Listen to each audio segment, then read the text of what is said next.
इस देश का राष्ट्रीय पशु बाघ है। बहुत सारे लोग इस पर सवाल खड़ा कर रहे हैं कि बाघ को बदल के दूसरा बनाओ, दूसरा जानवर। हल्ला हो रहा है पूरे देश में।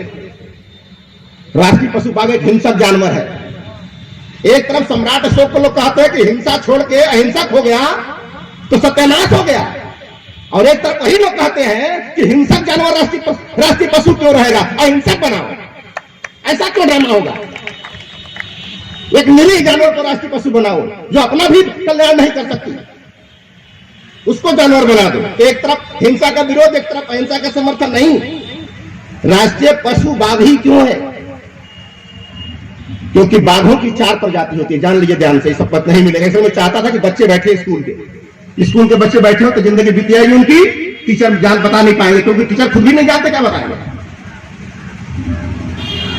तो राष्ट्रीय पशु बाघ ही क्यों है? बाघ की 4 प्रजाति होती है। एक होता है शेर, सिंह जिसे कहते हैं, एक होता है बाघ, और एक होता है तेंदुआ, एक होता है चीता, टाइगर। 4 होते हैं, 4 प्रजाति है। अशोक ने अपने राज चिन्ह के लिए सिंह लिया और भारत ने अपने राष्ट्रीय पशु के लिए बाघ लिया। क्या डिफरेंस है सिंह और बाघ में? क्या कैरेक्टर है दोनों का?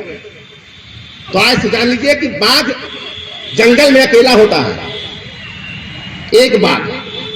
और बाघ का कैरेक्टर होता है कि जब अपनी मां से निकलता है तो उतनी दूर तक जाता है जहां तक शाम तक लौट के आ जाए अपने मां में, और उसी के सर्कल में उसकी एरिया मानी जाती है। उतने दूर का बाघ मालिक होता है, उतनी दूर की सर्किल जहां से वो बाघ निकला और शाम तक पहुंचा और लौट के अपनी मां तक आ गया, उसके सर्किल में वो बाघ की एरिया मानी जाती है। और उसकी एरिया में दूसरा बाघ नहीं घुस सकता, क्योंकि जंगल का राजा बाघ होता है। उतनी एरिया में नहीं दूसरा बाघ जा सकता। कौन जा सकता है? उस एरिया में बाघ ही जा सकती है, खाली दूसरा कोई नहीं जा सकता। वो भी कब जाएगी? जब प्रजनन करना होगा तब। अब प्रजनन हो जाएगा तो अपने बच्चों को लेकर फिर बाहर आ जाएगी। क्यों? क्योंकि जिस बच्चे को पैदा करेगी उसका फिर अपना एरिया बन जाएगा उसका। इसीलिए राष्ट्रीय पशु बाघ बनाया गया कि जो हमारे देश का प्रतिनिधि होगा, एमएलए होगा, विधायक होगा, प्रधान होगा, बीडीसी होगा, वो अपने घर से निकल करके एक बार अपने एरिया का सर्वे जरूर करेगा दिन भर में कि उसे क्या करना है क्या नहीं करना है। लेकिन आजकल क्या हाल है? विधायक जी का मोबाइल स्विच ऑफ है, प्रधान जी का स्विच ऑफ है, किसी को फुर्सतें नहीं है। तो ये सब चीज बनाए गए हैं, इसका बड़ा महत्व है। लेकिन अफसोस की बात है कि ये जनता का हक था जिस पर, वो जनता तक नहीं पहुंच पाया। सम्राट अशोक क्लब उन्हें पहुंचाने की कोशिश कर रहा है। इस तरह बहुत सारे राष्ट्रीय चिन्ह बने। राष्ट्रीय पशु बाघ, राष्ट्रीय चिन्ह जो हम लोग का है स्तंभ है, उसमें शेर क्यों है? क्योंकि सिंह का कैरेक्टर है, सुनिएगा ध्यान से। सिंह का कैरेक्टर है कि सिंह हमेशा समुदाय में रहता है, अकेले नहीं रहता है। शेर हमेशा समुदाय में रहता है। समुदाय अर्थात अपने परिवार के साथ, अपनी फैमिली के साथ वो रहता है। कभी भी सिंह अकेले नहीं रहता है। और जब भी शिकार करना होता है तो शेर शिकार नहीं करता है। शिकार हमेशा शेरिन करती है, शेरनी करती है। जब भी शिकार पर हमला करना होता है तो शेर कभी नहीं करता है। शेर और उसके बच्चे मिलकर शिकार को घेरते हैं और हमला हमेशा शेरनी करती है उसके ऊपर।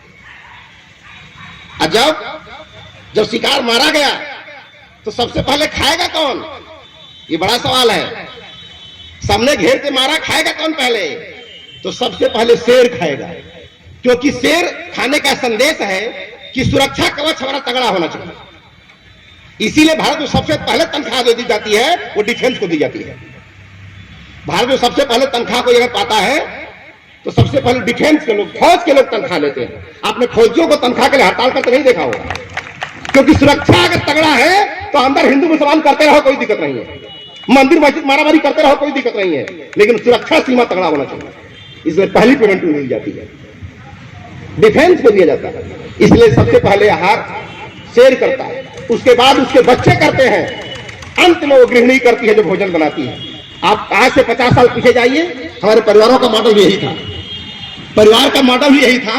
जब खाना बनता था तो पहले बड़े बुजुर्ग पुरुष खा के अपने दीवार में सोने चले जाते थे, फिर बच्चे खाते थे और अंत में गृहिणी खाती थी। ये हमारे परिवार का मॉडल था। ये मॉडल अशोक ने लिया राष्ट्र चिन्ह के रूप में। लेकिन आज ये मॉडल खत्म हो गया, ये मॉडल बिखर गया हमारा। अब आज तो भोज खाने जाते हैं तो पहले क्या होता था? पहले खिलाने वाला दौड़ता रहता था, खाने वाला एक जगह बैठा रहता था। अब खिलाने वाला जो है, खाने वाले दौड़ रहे हैं पूरा टेंट में। सोचिए तमाशा, पहले खिलाने वाला दौड़ता था, सब्जी सब्जी तरकारी करता रहता था। अब खिलाने वाला स्थिर खड़ा है, खाने वाले परेशान है, पूरे टेंट में दौड़ लगा रहे हैं। सब मॉडल खराब हो गया हमारा, सब मॉडल खराब हो गया। ये सब राष्ट्रीय चिन्ह हमारे हैं, इनका कोई मकसद था, लेकिन हम गीता कुरान में इतना उलझ गए कि 70 साल तो हम इसी में बिता दिया कि मंदिर बनेगा कि मस्जिद बनेगा, जबकि ये देश का निर्माण लोक कल्याणकारी वेलफेयर स्टेट के लिए हुआ था। संविधान का निर्माण देश के कल्याण के लिए हम कानून बनाएंगे, संविधान बनाएंगे, लेकिन अब सरकारें जो आ रही हैं जा रही हैं वो वेलफेयर स्टेट के लिए नहीं, वेलफेयर रिलीजन धर्म के लिए काम कर रही है। इंसान मारा जाए कोई बात नहीं, धर्म सही रहना चाहिए, क्योंकि धर्म धंधा है। आज के डेट में धर्म धंधा है, और जिनका धंधा बर्बाद होगा वो परेशान होंगे धंधे के लिए। और भारतीय संविधान जब तक जिंदा है धर्म का धंधा नहीं चलेगा, लेकिन हम मूर्खों की वजह से आज 70 साल से चल रहा है।